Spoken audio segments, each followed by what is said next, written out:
형제 자매, 결국 남이 된다. 정약용. 어릴 때는 형제가 제일 가까웠다. 하지만 나이 들면 각자의 가정이 최우선이 되고 형제는 2순위, 3순위로 밀린다. 이건 배신이 아니라 구조다. 누가 잘못해서가 아니라 시간이 만든 간극이다. 형제 사이가 크게 멀어지는 계기 중 하나는 돈 문제다. 형제니까 당연히 도와줄 거라 기대한다. 그래서 보증을 서고 돈을 빌려준다. 평소라면 절대 하지 않을 선택도 형제 일 앞에서는 판단이 흐려진다. 하지만 막상 도와주지 않으면 실망이 생기고 도와준 뒤에는 후회가 남는다. 그 과정에서 배우자와 갈등이 생기고 가정까지 흔들리는 경우도 많다. 형제라는 이유로 감정이 앞서면 문제는 돈보다 관계 전체로 번진다. 그러니 형제라는 이유만으로 무리한 선택을 하지 마라. 도와주지 못했다고 죄책감을 가질 필요도 없다. 돈 문제는 감정이 아니라 가정의 안전부터 따져야 한다. 형제를 돕다 내 삶이 흔들리면 그 관계는 오래 버티지 못한다. 정약용은 사람의 관계에도 우선 순위가 있다고 보았다. 같이 사는 사람이 먼저고 멀리 있는 사람은 나중이다. 형제는 멀리 있는 사람에 속한다. 사회생활을 하면서 위치에 따라 돈 버는 액수도 다르고 각자 돈 쓰는 기준도 완전히 달라진다. 누구는 아끼고 누구는 쓰고 산다. 이 차이는 대화 몇 번이면 바로 드러난다. 예를 들어 한 형제는 아이 학원 이야기, 유학 준비 이야기를 자연스럽게 꺼낸다. 다른 한 형제는 조용히 듣기만 하다가 대화를 피한다. 자랑이 아닌 일상 이야기일 뿐인데 듣는 쪽은 비교당하는 기분이 든다. 결국 서로 아이 이야기를 아예 하지 않게 되고 대화는 점점 줄어든다. 경제적 격차가 벌어지면 잘 사는 쪽은 불편해지고 어려운 쪽은 위축된다. 자연스럽게 둘 다 만나기 싫어지는 것이다. 돈 얘기 안 하는 게 서로 편하다. 노후에는 큰일이 있어서 관계가 멀어지는 게 아니다. 형제라서 편하다고 생각해 무심코 던진 말이 오히려 더 깊은 상처가 된다. 작은 한마디에도 무시당한 기분이 쌓인다. 기분이 상했다고 말해도 돌아오는 사과는 없고 오히려 예민하다는 말만 남는다. 남에게는 하지 않을 말을 형제에게는 쉽게 한다. 그래서 형제의 말은 더 오래 남고 관계는 조용히 멀어진다. 남에게 하지 않을 말은 형제에게도 하지 마라. 부모 부양에 대한 생각이 다르다. 부모가 아프거나 부양 문제가 생기면 형제라는 이유로 책임을 당연하게 넘기는 경우가 있다. 여유 있는 동생이 있어도 장남이라는 이유로 떠미는 일도 생긴다. 부모 문제 앞에서 형제들은 갑자기 역할을 나눈다. 평소에는 형 대접 안 하다가도 일이 생기면 형이니까 네가 해라는 말이 먼저 나온다. 동생은 부모를 형에게 맡겨놓고 살다가 재산이나 돈 이야기가 나오면 그제야 나타난다. 그동안 형이 감당한 시간과 희생은 당연한 것이 되고 요구만 남는다. 책임은 형의 몫이 되고 권리는 모두의 것이 되는 구조다. 그래서 장남은 점점 지치고 관계는 완전히 틀어진다. 물론 반대의 경우도 있다. 장남이 멀리 살거나 여건이 안 되면 차남이나 다른 형제가 부모를 모시게 되기도 한다. 이럴 때도 구조는 크게 다르지 않다. 맡은 사람은 점점 책임에 지치고 맞지 않은 형제는 상황을 당연하게 여긴다. 처음엔 도와준다고 말하지만 시간이 지나면 그 약속은 흐려진다. 결국 누가 맡았느냐의 문제가 아니라 한 사람에게만 책임이 고정되는 구조가 관계를 무너뜨린다. 이렇게 틀어진 관계는 되돌리기 힘들다. 하지만 중요한 건 서열이 아니다. 장남인지 차남인지가 아니라 지금 시간과 형편, 가정과 몸이 버틸 수 있는지를 봐야 한다.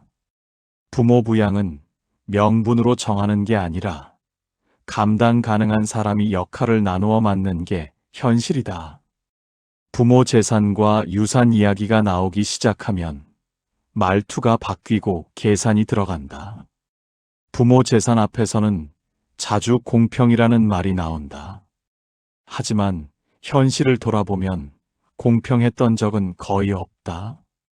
부모를 모실 때는 한 사람이 더 시간을 쓰고 더 많은 책임을 졌다.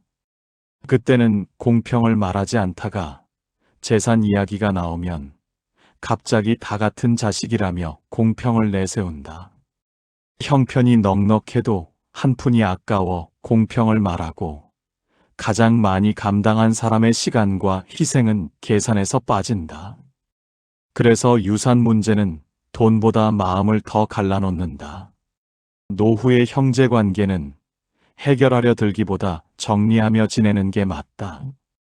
과거의 서운함을 모두 풀겠다고 들추지 말고 유산과 돈 이야기는 필요할 때만 최소한으로 한다.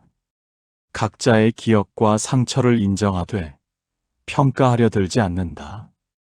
자주 보려 애쓰지 말고 명절이나 중요한 일에만 안부를 나누면 충분하다. 형제는 가까워지려고 애쓸수록 멀어지고 기대를 낮출수록 오래 간다.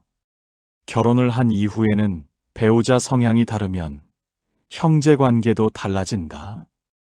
형제보다 배우자 입김이 훨씬 세진다.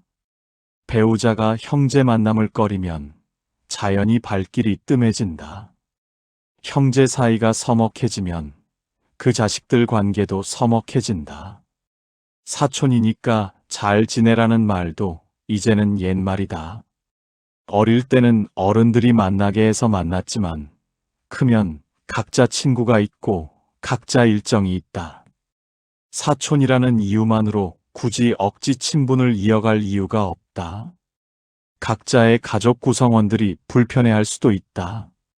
가족 구성원에 만나기 싫다고 하는데 굳이 설득하고 만나려 하지 마라.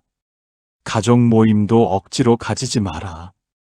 억지로 관계를 이어가려고 하면 오래 가지 못한다. 가족은 남고 형제는 물러난다.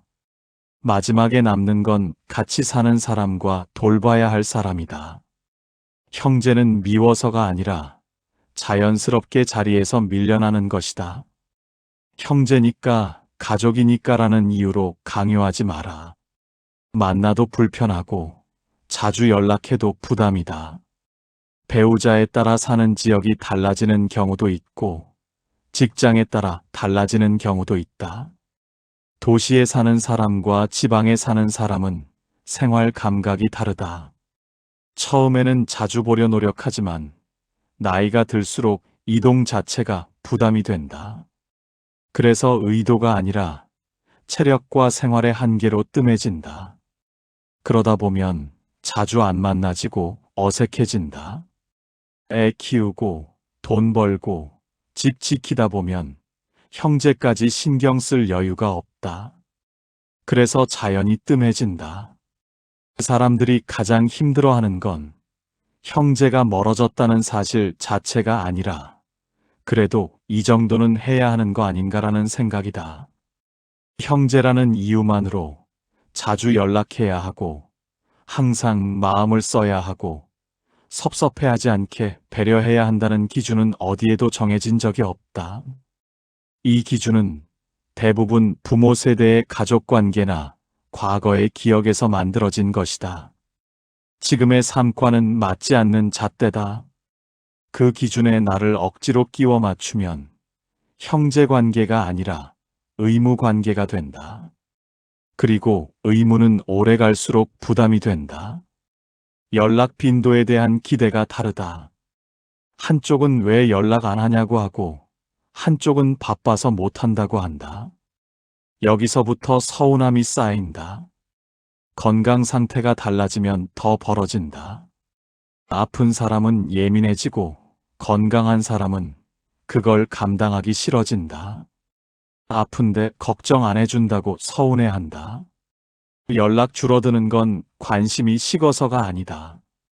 하루 버티는 것도 벅차다 보니 연락 안 하는 게 편해진다. 이게 냉정해진 게 아니라 현실이다. 그러니 섭섭해하지 마라. 연락을 자주 못한다고 마음이 없는 것도 아니고 걱정하지 않는 것도 아니다. 다만 각자 하루를 버티는데 에너지를 다 쓰고 있을 뿐이다. 억지로 죄책감도 책임감도 가질 필요도 없다. 각자 자리에서 본인 할 일 하며 하루하루 열심히 살면 된다. 그렇다고 형제와 완전히 끊고 살라는 말은 아니다. 다만 예전처럼 가깝기를 기대하지 말라는 것이다. 연락은 의무가 아니라 안부 정도면 충분하다. 명절에 한 번, 생각날 때 한 번이면 관계는 유지된다. 자주 보지 않아도 마음이 남아있으면 그걸로 된 것이다. 형제는 매일 확인해야 할 사이가 아니라 필요할 때 조용히 이어져 있으면 되는 관계다. 그리고 각자의 건강과 안전을 조용히 응원해주면 충분하다. 형제가 멀어지는 건 누가 잘못해서가 아니라 시간의 흐름에 따라 자연스럽게 받아들여야 하는 이치다. 부모도 형제도 내가 선택한 관계가 아니다. 형제 관계에 큰 의미를 두지 말고 자연스럽게 거리를 두는 게 편하다. 처음에는 어색할 수 있지만 오히려 마음은 편해진다. 가족이라는 이유로 무조건 참아야 하고 희생해야 한다는 생각이 잘못됐다는 걸 깨닫는 순간이 온다. 선을 넘는 관계는 형제라도 필요 없다. 서로의 삶이 달라지면 멀어지는 것도 자연스럽다. 기회가 있을 때 잘 지키며 지내는 정도면 충분하다. 사람마다 상황은 다릅니다. 본인에게 맞는 부분만 가져가시면 됩니다. 이만 영상을 마치겠습니다. 이 시간이 도움이 되었다면 구독과 좋아요로 함께 해주세요. 여러분의 노후가 늘 평안하고 지혜롭기를 항상 응원합니다.